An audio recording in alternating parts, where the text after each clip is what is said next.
The dinner started no differently than usual. The kitchen smelled of roast, chicken, and pepper, plates rattled.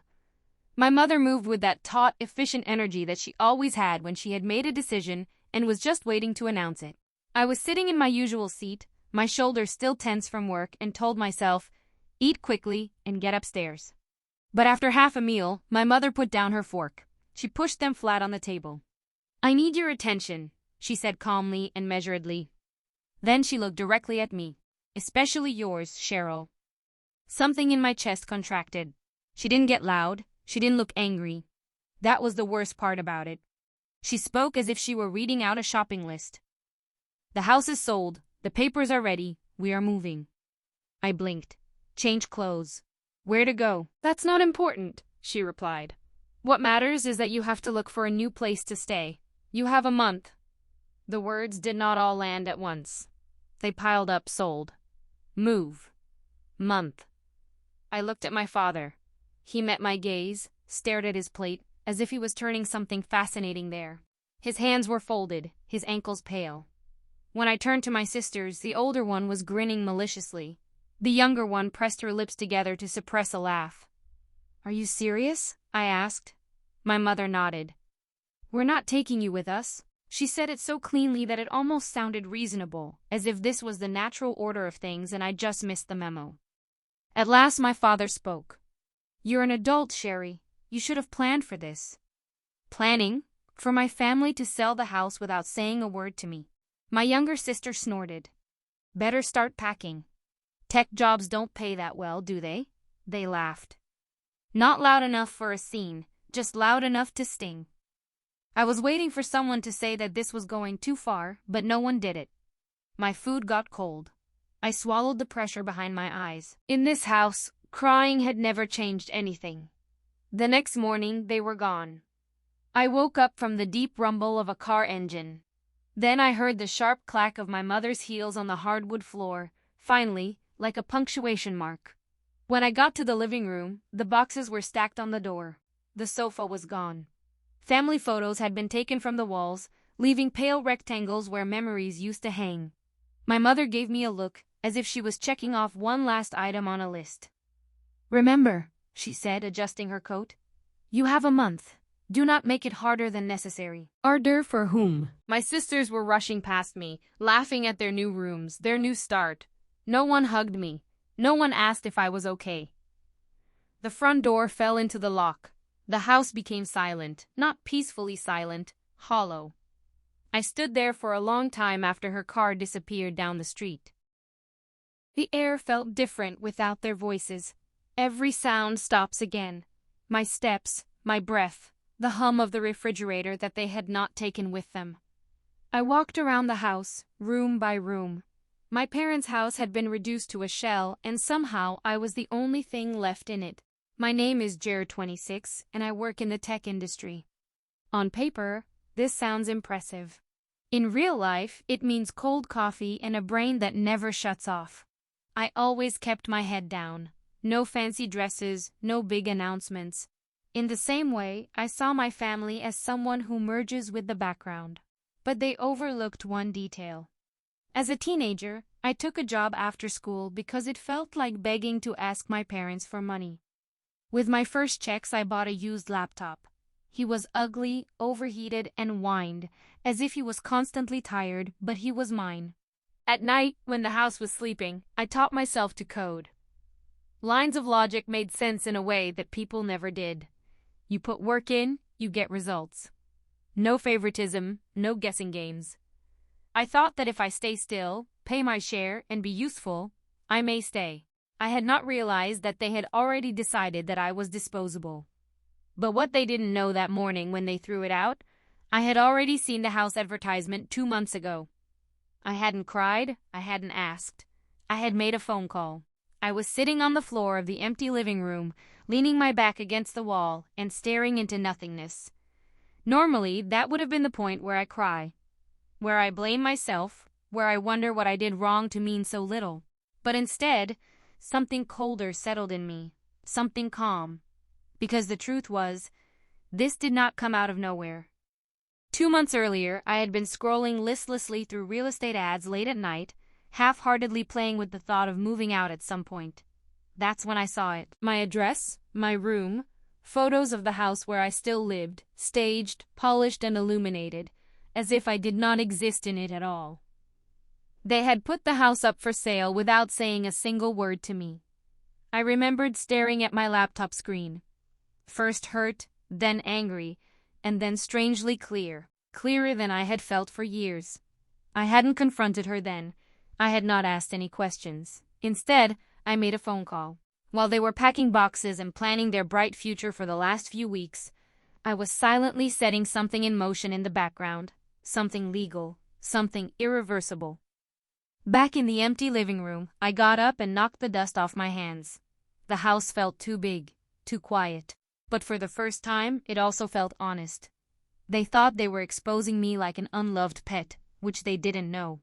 That was the moment when I stopped being the person you can trample over without consequences.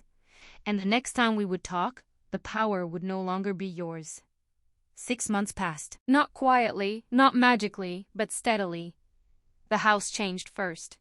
Not like in a dramatic TV makeover show, but on purpose.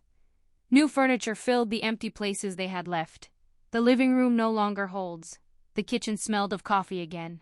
At night, the lights stayed on because I wanted it that way, not because I was waiting for someone else to come home.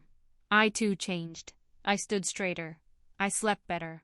I stopped twitching every time my phone vibrated. They never got in touch. Not once. No, are you okay? No. Have you found a place to stay? Nothing.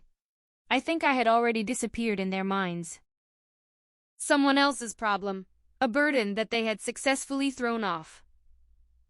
Then one afternoon, while I was working in the home office, my phone vibrated on the desk. Mom. I stared at the screen longer than I should have. When I finally opened the message, it consisted of only 6 words.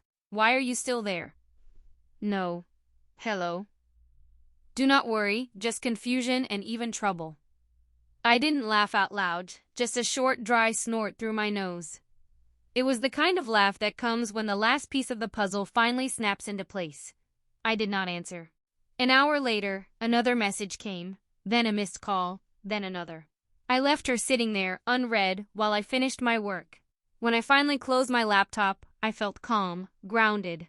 They were about to find out, and I was in no hurry. On Saturday morning, I heard the sound of a familiar engine in the driveway.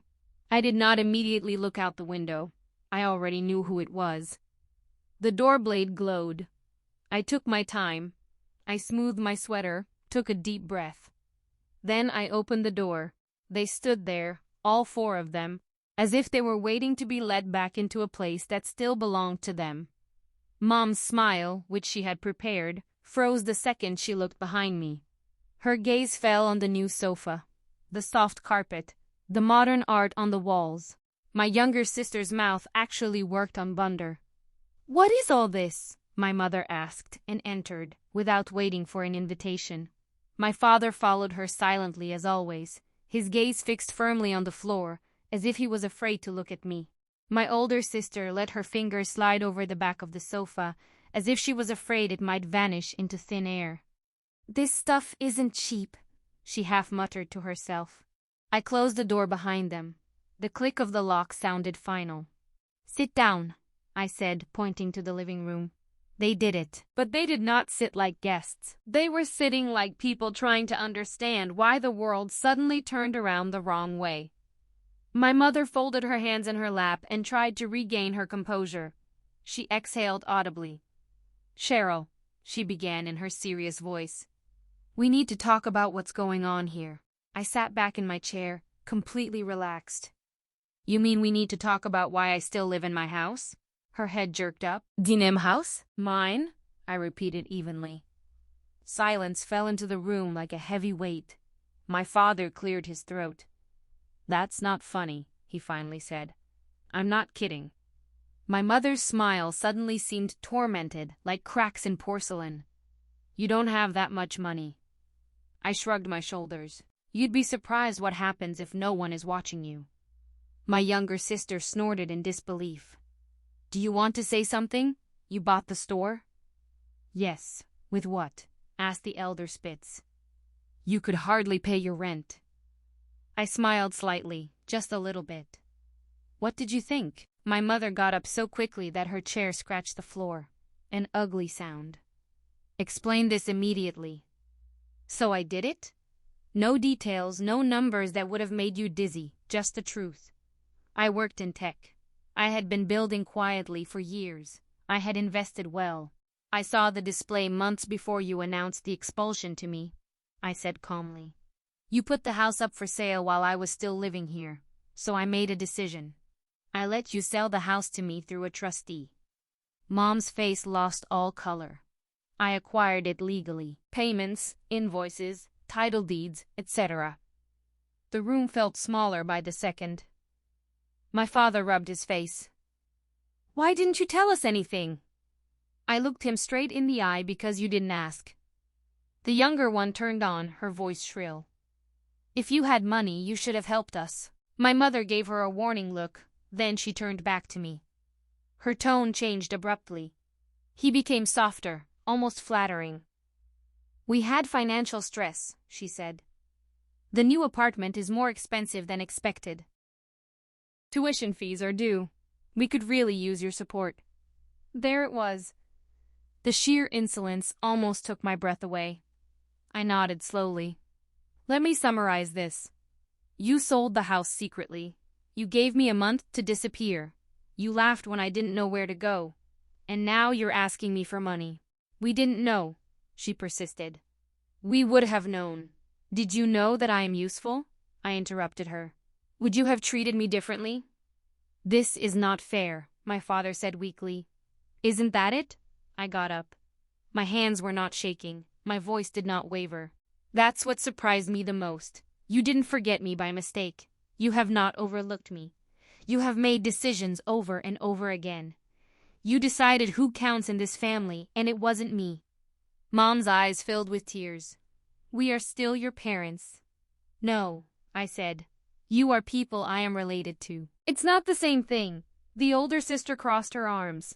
So that's it. You're just cutting us off. I said boundaries. The younger one began to cry. You are cruel. I looked at her, calmly. No, I'm consistent. I went to the door and opened it wide. You should go now. My mother stared at me, stunned. This is not over. For me it is. They left just as they had left months before, quietly, without looking back. I locked the door and leaned against the door. I exhaled, and it felt like the first time in years. Justice didn't feel loud or dramatic. She felt clean, and finally the house was really mine. They did not disappear immediately. For weeks they bombarded me with messages. My father left voicemails full of excuses. My sisters sent texts about family ties and small claims for money, wrapped in feelings of guilt. I did not answer. Finally, my aunt came over. She brought coffee and that cautious tone of voice that people use when they think they're being nice. She told me not to hold on to anger. I told her the truth. I was no longer angry. Angers is burning hot. What I felt was clear. I had spent years trying to make myself small to fit into a family that had already decided I didn't belong. Leaving was not revenge, it was self-respect. Life settled down. The house felt like a home for the first time. I celebrated my birthday without waiting for anyone to remember. Going away taught me something simple but powerful. Family is not who bears your last name. Family is who stands by your side when you have nothing to offer but yourself. The moment I stopped begging for belonging was the moment when my life finally belonged to me. If this story has become close to you, you are not alone. Write in the comments what you would have done in my place and subscribe to the channel so that you do not miss the next story. Me too.